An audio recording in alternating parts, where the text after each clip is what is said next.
I stared at the hotel room door, my hand trembling as I gripped the keycard Min-suk had carelessly left on his desk. 2 years. 2 years of excuses, apologies, and empty promises. 2 years of believing that love could conquer anything, that patience and forgiveness would eventually transform him into the partner I deserved. The hallway felt endless as I walked toward room 1147, each step heavier than the last. My heart hammered against my rib cage, and I could feel my omega instincts screaming at me to turn back, to preserve the fragile peace I'd convinced myself we had. But I was tired, so incredibly tired of being the only one fighting for us. When I opened the door, the world tilted on its axis. There he was, Min-suk, my boyfriend of 2 years, tangled in the sheets with my secretary Ji-won.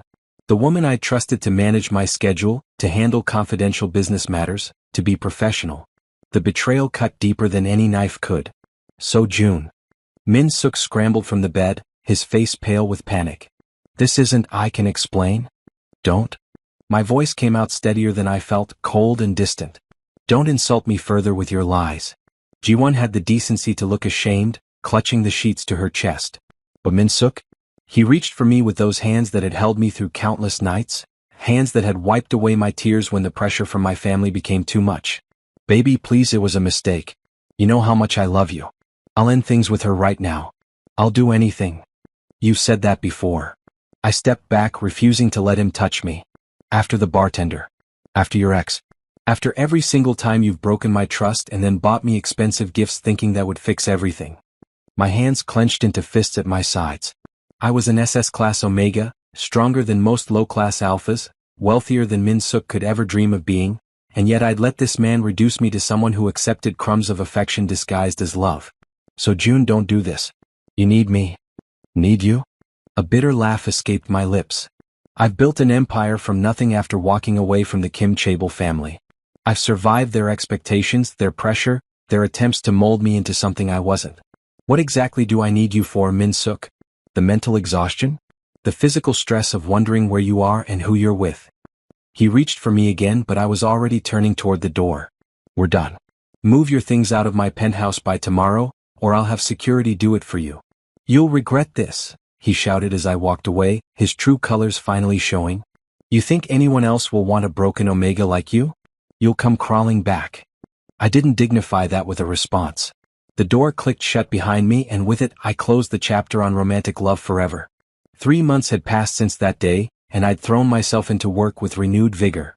My company, SJ Enterprises, had just closed a deal that would expand our operations throughout Southeast Asia. The financial success should have filled the void in my chest, but instead, it only emphasized how empty my personal life had become. I sat in my home office, the floor-to-ceiling windows offering a breathtaking view of Seoul's skyline. At 32, I had everything money could buy. A penthouse apartment in Gangnam, luxury cars, designer clothes, respect in the business world. Everything except what I truly wanted. A family. My phone buzzed with another message from my mother. They'd been reaching out more frequently lately, my parents and siblings suddenly interested in reconciliation after years of silence. I deleted the message without reading it. The Kim family had made their choice when they demanded I marry a suitable Omega from another Chaebol family, when they dismissed my dreams and tried to control every aspect of my life. I'd made mine when I walked away at 26 with nothing but my trust fund and determination. But their persistence had planted a seed in my mind. Family. Legacy. Love that wasn't conditional or toxic. I opened my laptop and began researching, my heart racing with a possibility I'd never considered before. IVF. In vitro fertilization. Male omegas could carry children, and with modern medical technology, I didn't need a partner to become a parent. The idea consumed me for weeks. I could have a baby, someone to love unconditionally, someone who would never manipulate or betray me. I could build the family I'd always dreamed of on my own terms. Dr. Lee's clinic was the most prestigious fertility center in Seoul, known for their discretion and success rates. The building was modern and welcoming, designed to put anxious patients at ease. I'd scheduled a consultation, and as I sat in the waiting room, my hands wouldn't stop trembling. Mr. Kim? A nurse called my name, and I followed her through pristine white hallways to Dr. Lee's office. Dr. Lee was a woman in her 50s with kind eyes and a gentle demeanor. She shook my hand warmly and gestured for me to sit. It's a pleasure to meet you, Mr. Kim. I understand you're interested in our IVF program? Yes. I cleared my throat, trying to project confidence despite my nervousness. I want to have a child. I'm financially stable, emotionally ready, and I've done extensive research on single omega parenthood. She smiled, pulling out a tablet to take notes. That's wonderful. Let me explain the process and what we'll need to determine if you're a suitable candidate. Over the next hour, Dr. Lee walked me through everything: hormone treatments, egg retrieval, genetic screening, and the timeline. She explained that they had a database of alpha sperm donors, all rigorously tested and screened. We currently have a donation from a low-class alpha who needed funds for his family's medical expenses, she said. He's healthy, intelligent, and his genetic profile is excellent. Would you like to review his information? My heart soared. Yes, please. The following weeks were a blur of medical tests, hormone injections, and counseling sessions. Every test came back positive. I was in perfect health, my body ready to carry a child. The psychological evaluation confirmed what I already knew. I was doing this for the right reasons, not as a replacement for romantic love but as a genuine desire to be a parent. Finally, 6 weeks after the procedure, I sat in Dr. Lee's office again, my hands folded in my lap as I waited for her to speak. She called me in urgently, her voice tight with stress over the phone. Mr. Kim, there's been a serious complication. Dr. Lee's face was pale, her usual composure shaken. The sperm sample used for your IVF? It wasn't the donated sample. My blood ran cold. What do you mean? There was a mix-up in our storage facility. The sample used was from one of our cryopreservation clients, someone who stored their genetic material for future use. She paused, her hands trembling slightly. Mr. Kim, the father of your baby is Kang Dong-woo. The name hit me like a physical blow. Everyone in Seoul knew that name. Kang Dong-woo, the ruthless alpha who controlled half of the city's underground operations. The man whose very name made hardened criminals shake with fear. The phantom of Seoul's underworld who was whispered about in equal parts terror and awe. That's impossible, I whispered. How could this happen? We're conducting a full investigation and we'll cover all costs related to. I'm keeping the baby. The words came out fierce and certain. Despite the shock, despite the fear, my hand moved instinctively to my still flat stomach. This was my child. Nothing would change that. Dr. Lee's eyes widened. Mr. Kim, you need to understand the implications. Kang Dong-woo is not a man to be trifled with. When he finds out, then make sure he doesn't. I stood, my SS-class Omega strength making my presence commanding despite my Omega status. This is my baby, Dr. Lee. What? I didn't ask for this complication, but I'm not terminating my pregnancy because of a medical error. She nodded slowly. I understand. But Mr. Kim, we're legally obligated to inform him. He has rights as the biological father. I left the clinic in a daze, my mind racing with impossible scenarios. How could my dream of a peaceful, happy life as a single parent have become so complicated? I'd wanted to escape drama and toxicity, and instead I was now connected to the most dangerous man in Seoul. That night I stood on my balcony, looking out over the glittering city lights. My hand rested on my stomach where a tiny life was beginning to grow. It's okay, I whispered to my unborn child. I'll protect you no matter what. We'll figure this out together. I had no idea that at that very moment, across the city, Kang Dong-woo was receiving a phone call that would change both our lives forever. The knock on my door came at midnight, 3 days after my appointment with Dr. Lee. I'd been expecting it, dreading it, but the reality of opening my door to find 6 men in black suits still made my heart race. Mr. Kim So-jun? The lead man's voice was respectful but firm. Mr. Kang requests your presence. And if I refuse? I kept my voice steady despite my fear. Mr. Kang was very clear that this is not optional. However, he assures your safety and comfort. The man gestured to a black sedan waiting at the curb. Please, sir. I could have called the police, could have used my family's connections to resist.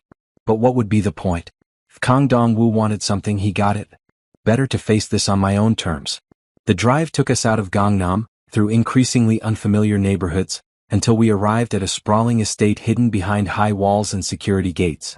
The mansion was modern and luxurious, nothing like the dark, threatening lair I'd imagined for Seoul's most feared crime lord. Inside, I was led through marble hallways adorned with expensive art until we reached a study lined with books. And there, standing by the window with a glass of whiskey in his hand, was Kang Dong-woo. He was nothing like I expected. Yes, he was imposing, tall and powerfully built, with the presence of a true dominant alpha. But he was also devastatingly handsome, with sharp features, dark eyes that seemed to see everything, and an air of controlled danger that made my omega instincts simultaneously scream at me to run and to submit. Mr. Kim So-jun. His voice was deep, smooth like aged whiskey. Thank you for coming. Did I have a choice? I kept my chin up, refusing to be intimidated. A slight smile touched his lips. No. But I appreciate you not making this difficult. He gestured to a leather chair across from his desk. Please sit. We have much to discuss. I sat, my back straight, hands folded in my lap. You know about the baby? I do. He moved to sit across from me, his gaze intense. Dr. Lee called me 4 days ago. I've had my people investigating the clinic's error. Heads will roll for this incompetence. It's not the baby's fault, I said quickly, protectively. Whatever happened, whatever mistakes were made. I agree. He cut me off, leaning forward. Which is why you and the child will be moving here, under my protection, effective immediately. I stood abruptly. Absolutely not. I didn't come here to be ordered around. This is my baby. Our baby. His voice dropped to a dangerous growl, his alpha presence flooding the room. That child carries my blood, my genetics. Do you think I would abandon my own offspring?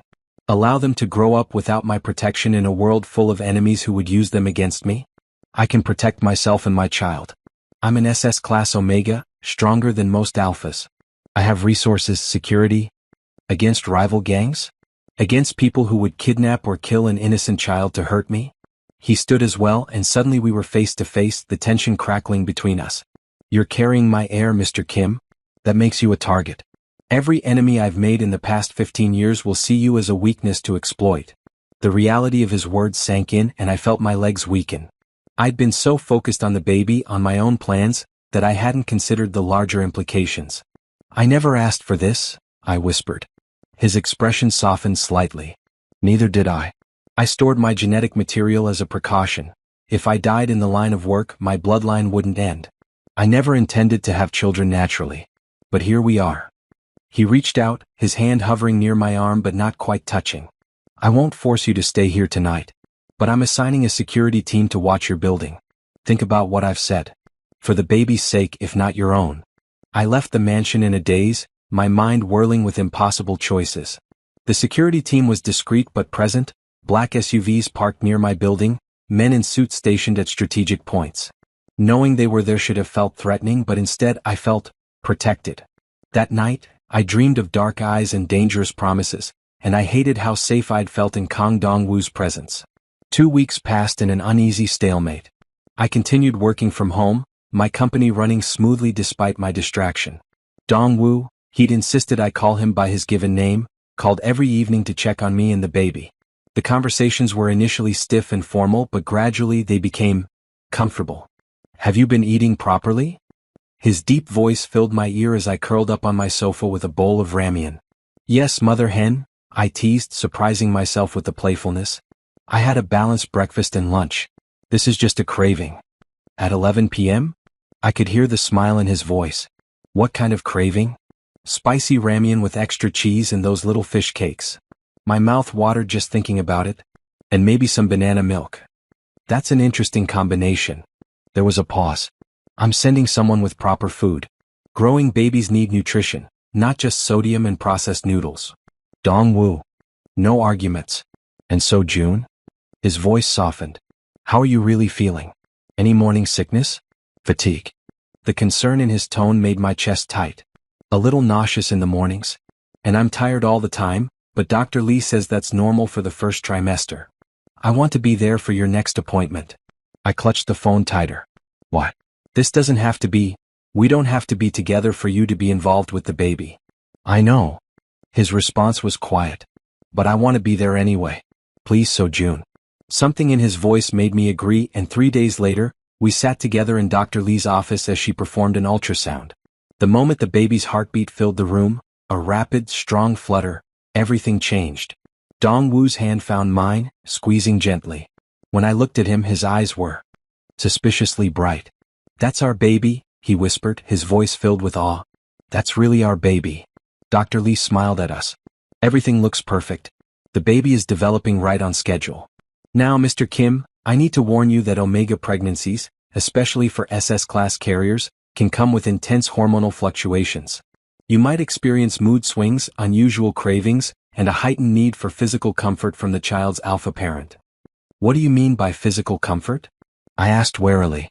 Omega instincts during pregnancy are ancient and powerful. Your body knows who the father is and it will crave his presence, his scent, his touch, his protection. It's biology, not weakness. Many omega carriers find themselves becoming distressed when separated from their child's alpha parent for too long. I looked at Dongwoo, who was watching me with an intensity that made my skin tingle. I'll be whatever you need me to be, he said softly. No pressure, no expectations. Just, let me take care of you both. That night at 2 a.m. I woke up crying. I didn't know why, just that I felt overwhelmingly sad and alone, and no amount of logic could stop the tears. My hands cradled my small baby bump as I sobbed into my pillow. My phone rang. Dongwoo. So June? I felt, something's wrong. Talk to me. I'm fine, I hiccuped, trying to hide my tears. Just hormones. I'm coming over. No, you don't have to. I'm already on my way. I'll be there in 10 minutes. He made it in 8. When I opened the door, still in my pajamas with tears streaming down my face, he didn't say a word. He just pulled me into his arms, his large hand cradling the back of my head as I cried into his chest. It's okay, he murmured, his alpha pheromones washing over me in soothing waves. I've got you. You're safe. The baby's safe. We ended up on my sofa, me curled against his side as he rubbed slow circles on my back. His warmth, his scent, pine and leather and something uniquely him, calmed my omega instincts in a way nothing else could. I'm sorry, I whispered. This is exactly what I didn't want. To be dependent on anyone again. This isn't dependency, So June. This is biology. Our baby needs us both. His hand moved to rest on my stomach and I felt the baby flutter, the first movement I'd felt. Did you feel that? Yes. Wonder filled my voice. The baby responded to you. From that night on, Dongwoo started staying over more frequently. Not every night and never pushing for more than I was comfortable with, but enough that I began to rely on his presence. He'd rub my feet when they swelled, cook me elaborate meals to satisfy bizarre pregnancy cravings, and hold me when the hormonal storms hit. One evening as I sat on the floor working on my laptop, my back began to ache terribly. I shifted, trying to find a comfortable position, but nothing helped. What's wrong? Dongwoo looked up from his own work. My back hurts. The baby's getting bigger and, oh. I gasped as the pain intensified. He was beside me in an instant, his hands gently guiding me to lie on my side. Where does it hurt? Lower back, right here? I gestured helplessly. His strong hands began to massage the aching muscles, and I couldn't help the moan of relief that escaped. Is this okay? He asked, his voice slightly rough. More than okay. Don't stop. His hands worked magic, easing the tension and pain. But as he massaged, something shifted in the air between us. His touch became more deliberate, his breathing deeper. When his hand accidentally brushed the side of my breast, we both froze. So June, he whispered, his voice strained. You should know. My alpha instincts around you are becoming harder to control. Every time I'm near you, all I want to do is protect you, provide for you, and... He stopped abruptly. And what? My voice came out breathier than I intended. Claim you. Mark you. Make you mine in every way possible. His honesty was startling. I've never felt this way about anyone. I've had relationships, physical encounters, but nothing that made my alpha scream at me to possess someone completely. Until you. I turned to face him, my heart pounding. I'm scared, I admitted. Min Suk destroyed my faith in romance. What if this is just biology? Hormones and pheromones and nothing real? He cupped my face gently. Then we take it slow. We figure it out together. I'm not asking you to trust me blindly, So June. I'm asking you to give us a chance to see what this could be. The pregnancy progressed, and with it, my resistance to Dongwoo crumbled bit by bit. He moved into my penthouse at 16 weeks, claiming the guest room but spending most nights in my bed, just holding me, nothing more. My body craved his presence so intensely that sleeping without him became nearly impossible. At 20 weeks, we had another ultrasound. Would you like to know the baby's gender? Dr. Lee asked with a smile. I looked at Dongwoo and he squeezed my hand. Together, he said. Whatever you want. Yes, I breathed. Please tell us. Congratulations. You're having a healthy baby boy. A son. We were having a son. Dongwoo's face transformed with joy, and before I knew what was happening he was kissing me, soft and gentle, but filled with such emotion that tears sprang to my eyes. "Thank you," he whispered against my lips. "Thank you for giving me this gift." That night the baby was particularly active, kicking and rolling. I sat on the couch, my shirt pulled up, watching my belly move with fascination and slight discomfort. "He's really going at it tonight," Dongwoo observed, settling beside me. "Can I?" I guided his hand to where the baby was kicking. His eyes widened with wonder as our son kicked against his palm. "He knows his father," I said softly. "He's always more active when you're around. Smart kid." Dongwoo's other hand came up to cradle my face. "So June, I need to tell you something. These past months with you have been the happiest of my life. I know my world is dangerous and dark, but when I'm with you, everything feels brighter. You and this baby, you're my light." "Dongwoo." "You don't have to say anything back. I just needed you to know." He leaned in, his forehead resting against mine. "I'm falling in love with you, Kim So-jun. Not just because you're carrying my child, but because of who you are. Strong, brilliant, kind despite everything you've been through. You're the most beautiful person I've ever met, inside and out." My breath caught. Every rational part of me screamed that this was too fast, too intense. But my heart and my omega instincts sang a different tune. "Kiss me," I whispered. "Really kiss me this time." His lips claimed mine with a hunger that had been building for months. The kiss was deep and consuming, his tongue sliding against mine as his hand tangled in my hair. I moaned into his mouth, my body igniting with desire I hadn't felt since before Min-suk's betrayal. "So June," he groaned, pulling back slightly. "Are you sure? I don't want to pressure you." "I'm sure." I tugged him closer, my hands sliding under his shirt to feel the hard planes of his chest. "I need you, Dongwoo. I've needed you for weeks now." He lifted me effortlessly, carrying me to the bedroom. He laid me down gently on the bed, his eyes dark with desire as he looked down at my pregnant form. "You're so beautiful like this," he murmured, his hands caressing my swollen belly reverently. "Carrying our son. You're everything I never knew I wanted." His lips trailed down my neck, finding that sensitive spot that made me arch against him. "Touch me," I begged, all pride abandoned in the face of overwhelming need. "Please, Dongwoo." He undressed me slowly, worshipfully, his mouth following the path of his hands. When he reached my belly, he pressed kisses all over the stretched skin. "Hello, little one," he whispered to our baby. "Papa's going to take care of your father now. Be good." I laughed breathlessly at the tender moment, but my laughter turned to moans as his hands moved lower, stroking and teasing. He knew exactly how to touch me, where to apply pressure, driving me wild with wanting. "You're so responsive," he praised, his voice rough with desire. "So perfect." When he finally positioned himself between my legs, I was trembling with anticipation. Slowly, I gasped. "The baby? I'll be careful. I promise." He entered me gradually, his cucumber sliding into my warmth inch by inch. The sensation was intense, overwhelming, perfect. We both groaned as he filled me completely. He moved with careful precision, mindful of my pregnant state but still managing to drive me toward ecstasy with each deliberate thrust.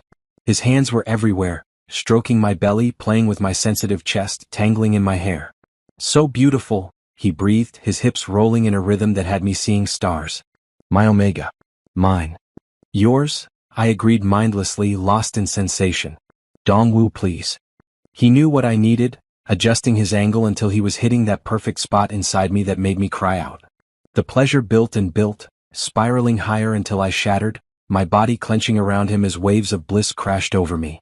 My release triggered his own, and he groaned my name as he found his completion, his seed filling me deeply. He collapsed beside me carefully, immediately pulling me against his chest.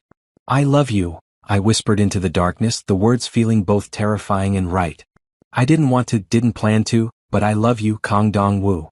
His arms tightened around me, his face buried in my neck. "I love you too, So-jun. So much it scares me. I've killed men without hesitation, destroyed lives without remorse, but the thought of losing you or our son terrifies me more than anything else in this world." We lay tangled together, my hand on my belly where I could feel our son moving, and for the first time since Min-suk's betrayal, I believed in happy endings again. At 28 weeks pregnant, I finally agreed to see my family. My mother had been calling weekly, leaving tearful voicemails begging for a chance to meet her grandchild. Dong-woo had encouraged me to reconcile, reminding me that our son deserved to know his grandparents if they were willing to accept us. The Kim family mansion looked exactly as I remembered, imposing and cold, despite its architectural beauty. Dong-woo held my hand as we approached the door, his presence giving me courage. "We can leave whenever you want," he murmured. "Just say the word."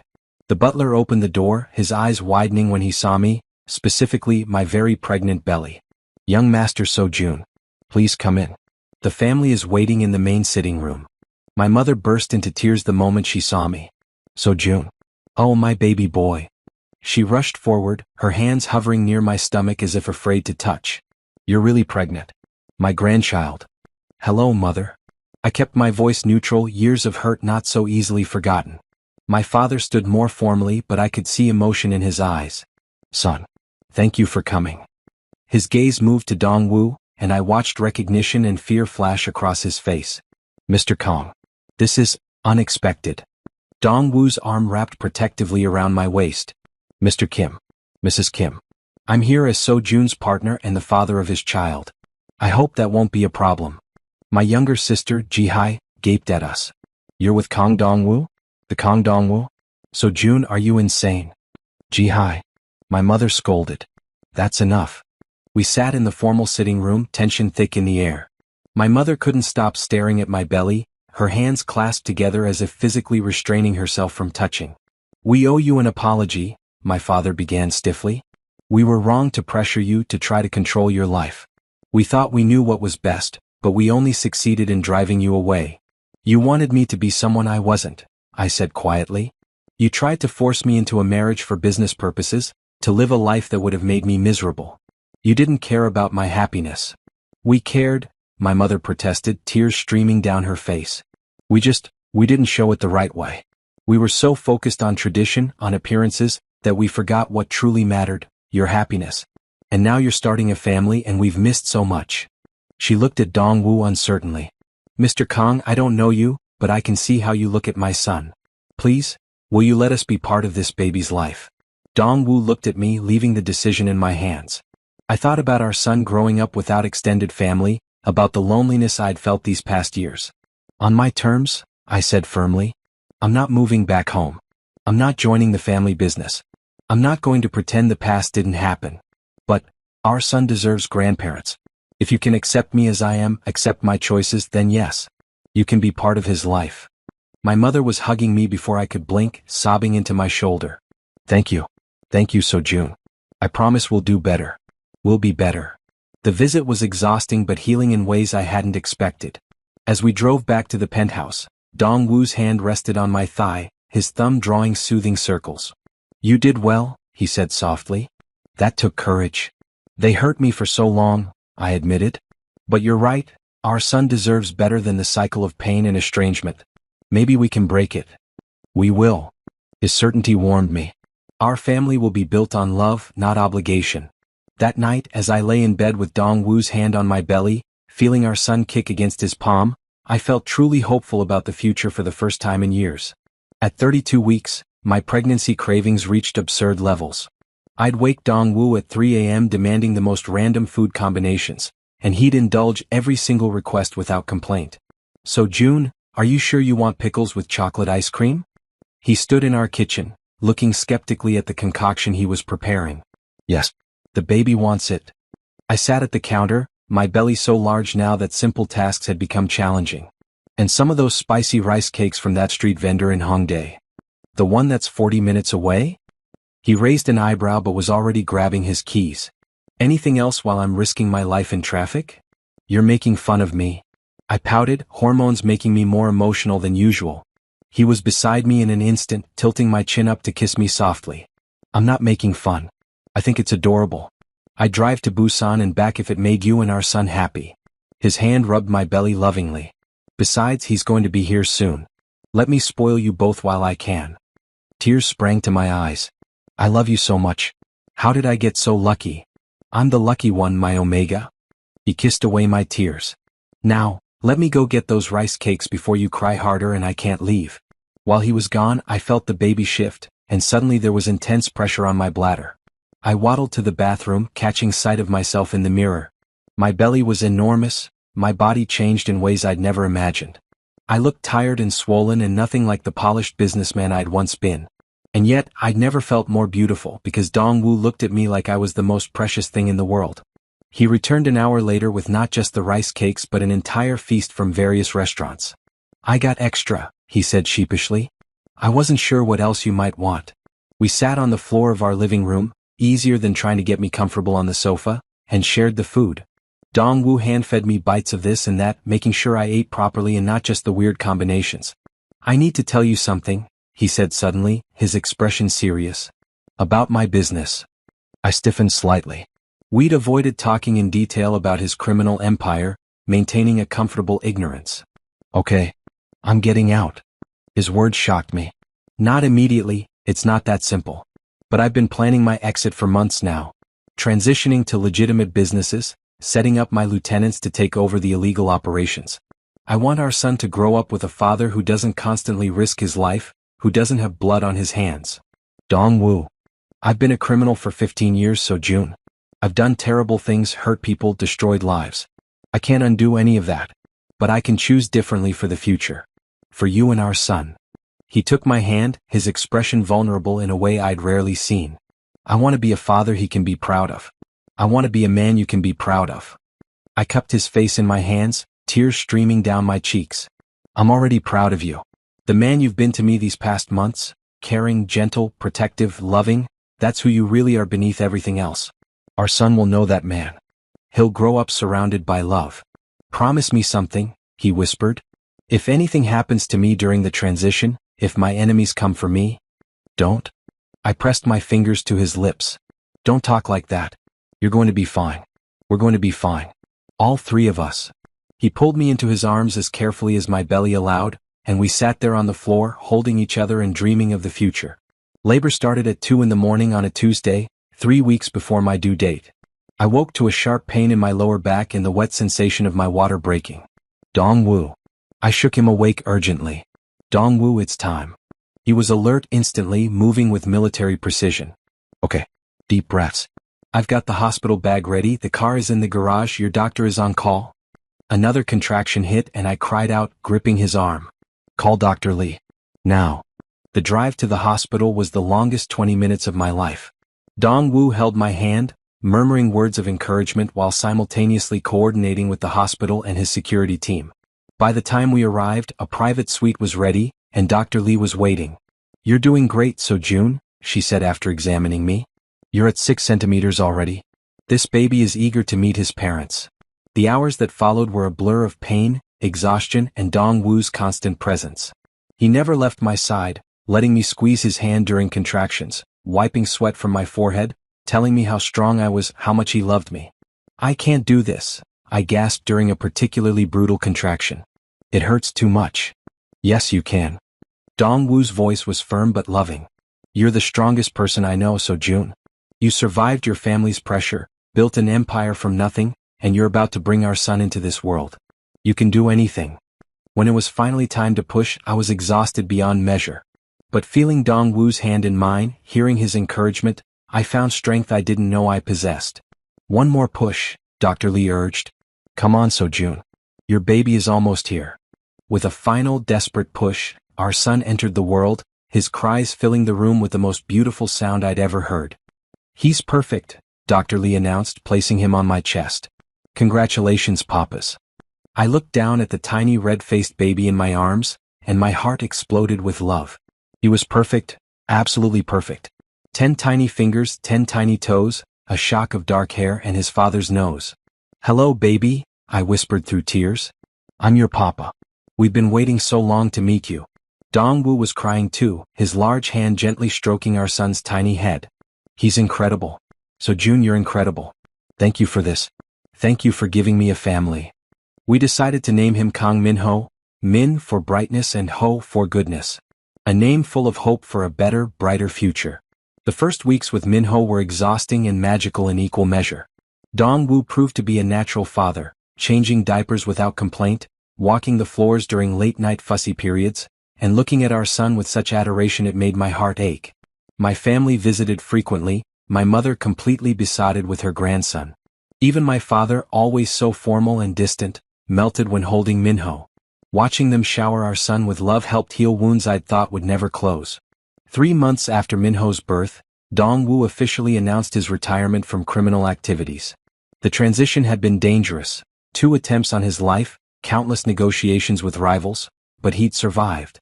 He now ran a legitimate security consulting firm, using his expertise for legal purposes.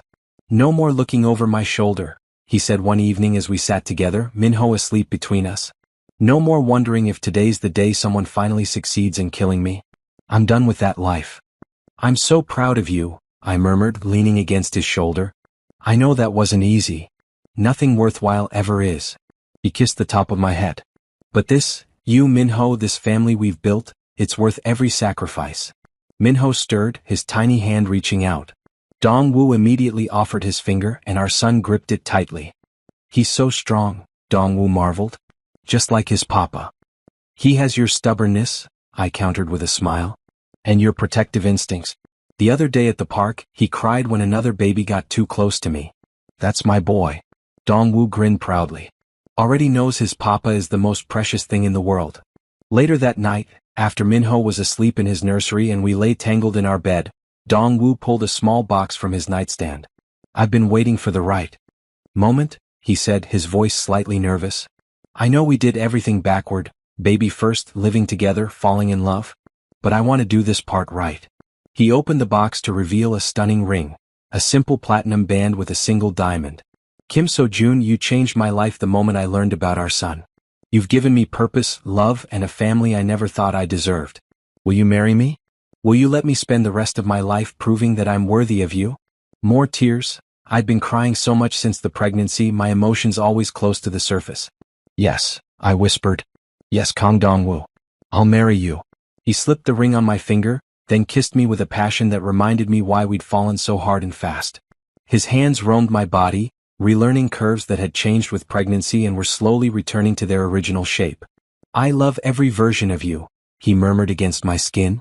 "Pregnant with our son, exhausted new parent, powerful businessman. All of you, So-jun." We made love slowly, tenderly, celebrating our engagement and the beautiful life we'd built from chaos and unexpected circumstances.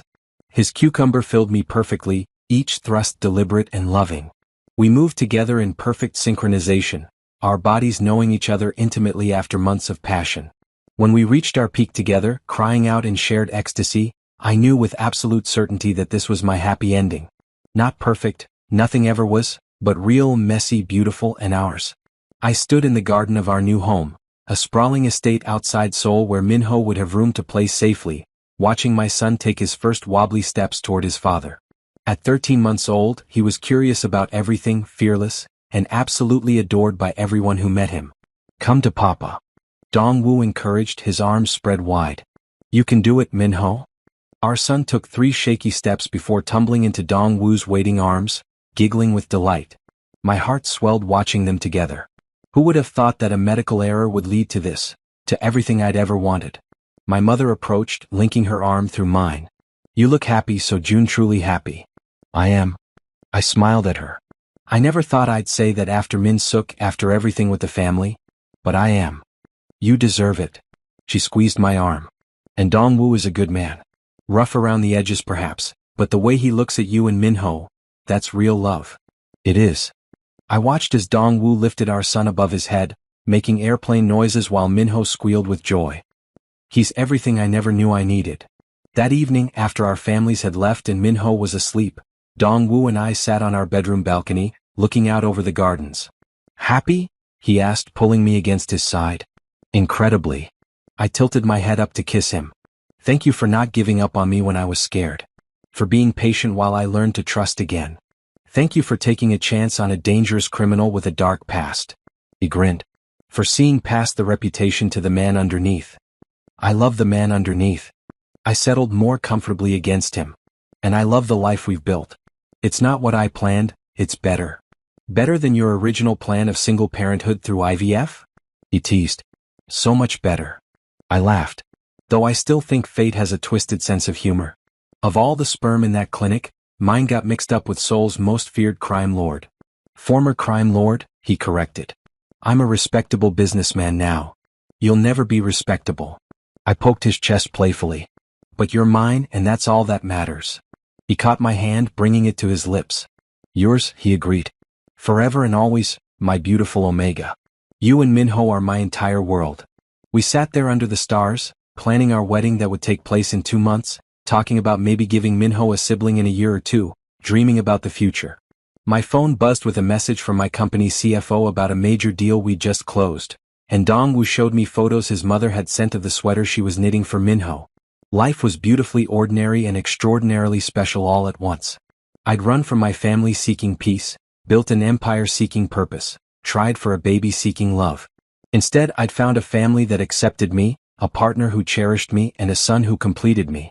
As Dongwoo pulled me closer, his lips finding mine in a kiss that promised forever, I thought about how wrong I'd been to give up on love after Min-suk. Real love wasn't manipulation and conditional affection. Real love was this: compromise and patience, passion and partnership, challenge and growth. I love you, I whispered against his lips. I love you more, he murmured back. My Omega. My Sojun. My everything. And in that moment, with the sounds of our sleeping son drifting from the baby monitor and the warmth of my alpha's arms around me, I knew that this was my true happy ending. Not perfect, not easy, but real and beautiful in ours. Our family, built on an unexpected twist of fate, strengthened by love, and destined for a future brighter than anything I'd ever imagined. The wedding was set for spring when the cherry blossoms would be in full bloom. But tonight, after putting Minho to bed and watching him sleep peacefully in his nursery, Dongwoo led me back to our bedroom with an intensity in his eyes that made my heart race. We have the whole night to ourselves, he murmured, closing the door softly behind us. Minho is sound asleep, the baby monitor is on, and I intend to show my fiancé exactly how much I love him. I felt heat rise in my cheeks despite the months we'd been together. You already show me every day. Not like this. He cupped my face tenderly, his thumb stroking my cheekbones. Tonight, I want to worship every inch of you. I want to remind you why we're perfect together. His lips found mine in a kiss that started gentle but quickly deepened. His tongue swept into my mouth, tasting and claiming, while his hands slid down to my waist, pulling me flush against him. I could feel his desire pressing against me, and my body responded instantly, my own arousal building. You're so beautiful, he breathed against my neck, trailing kisses along my jaw. Every time I look at you, I fall in love all over again. His hands moved to the buttons of my shirt, undoing them with practiced ease. Each newly exposed piece of skin received attention from his lips. A kiss on my collarbone, a gentle bite on my shoulder, his tongue tracing patterns across my chest. When my shirt fell to the floor, he stepped back to admire me, his eyes dark with want. Perfect, he declared. Absolutely perfect. Your turn, I said, my voice husky with need. I reached for his shirt, but my hands were trembling slightly. He helped me, pulling his shirt over his head to reveal the muscled planes of his chest and abdomen. I placed my palms flat against his warm skin, feeling his heart beating rapidly beneath my touch. You do this to me, he said softly. Just your touch and I lose all control. We moved to the bed, shedding the rest of our clothes along the way. When we were finally bare before each other, Dongwoo laid me down gently, his body covering mine with careful precision. I need you, I whispered, my hands sliding down his back. Please, Dongwoo. I've got you, my love. His hand moved between us, touching me intimately, preparing me with patient, skilled movements. His fingers worked magic, stretching and readying me while his mouth captured mine in deep kisses that stole my breath. When he finally positioned himself at my entrance, we both paused, our eyes locked. I love you, Kim So-jun, he said solemnly. Today, tomorrow, and forever. I love you too, I replied, pulling him closer. Always. He entered me slowly, his cucumber sliding into my welcoming warmth inch by careful inch. The sensation was overwhelming, the stretch, the fullness, the intimate connection. We both groaned as he seated himself fully inside me. Okay? He asked, his voice strained with the effort of holding still. More than okay. Perfect. I lifted my hips slightly, encouraging him to move. Please. He began to move then, setting a rhythm that was both tender and passionate. Each thrust was deliberate, angled to bring maximum pleasure, his cucumber stroking deep inside me. His hands roamed my body, caressing my chest, gripping my hips, tangling in my hair. You feel incredible, he groaned, his pace increasing slightly. So warm, so perfect. Like you were made for me. I gasped, wrapping my legs around his waist to pull him deeper. We were made for each other. Our bodies moved together in perfect harmony, A dance we'd practiced many times but that never lost its magic. The pleasure built steadily, waves of sensation washing over me with each movement. His cucumber filled me completely, hitting that perfect spot inside that made stars burst behind my eyelids. "Touch yourself," he commanded gently. "I want to feel you come apart around me." I obeyed, my hand moving between us to stroke myself in time with his thrusts. The dual sensations. His cucumber driving into me from one angle, my hand working from another, pushed me rapidly toward the edge. "That's it, my omega," he encouraged, his voice rough with his own approaching release. "So beautiful like this. So perfect. Mine." "Yours?" I agreed breathlessly. "Always yours, Dong-woo." The pleasure spiraled higher and higher until I couldn't hold back anymore. My release crashed over me in powerful waves, my body clenching around him as I cried out his name. The sensation of my completion triggered his own, and he buried himself deep, groaning as he found his release, filling me with his warmth. We stayed connected for a long moment, both breathing heavily, our hearts racing in sync. Finally, he carefully withdrew and rolled to his side, immediately pulling me against his chest. That was... I couldn't find words adequate to describe it. "I know." He kissed my forehead tenderly. "It gets better every time. More meaningful. Because it's not just physical, it's our souls connecting." I snuggled closer, my hand resting over his heart. "I can't wait to marry you. To make this official in front of everyone we love. 2 more months." He stroked my hair gently. 2 more months and you'll be my husband. Legally, officially, in every way that matters." "I'm already yours in every way that matters," I pointed out. "The wedding is just a formality. An important formality." He tilted my chin up to look at me. "I want everyone to know that Kim So-jun chose me. That despite my past, despite everything I've done, you saw something worth loving. That's a miracle I want to celebrate publicly." Tears pricked my eyes at the vulnerability in his voice. "You're worth loving, Kang Dong-woo. Not despite your past but because of how you've overcome it. Because of the man you've become for me and for Minho." He kissed me again, softer this time, filled with tenderness rather than passion. "Rest now, my love. Tomorrow we have a busy day, your mother wants to discuss wedding flowers, and I have a meeting with the security team for the venue." Glamorous life we lead," I teased sleepily. "The most glamorous," he agreed with a chuckle. "Sleep, So-jun. I'll be right here when you wake up." As I drifted off in the arms of the man I loved, I couldn't help but smile. This life, this beautiful, unexpected, perfectly imperfect life, was everything I'd ever dreamed of and more. And in 2 months, I would officially become Dong-woo's husband, sealing our love story that had begun with a medical mistake and blossomed into the greatest gift I'd ever received.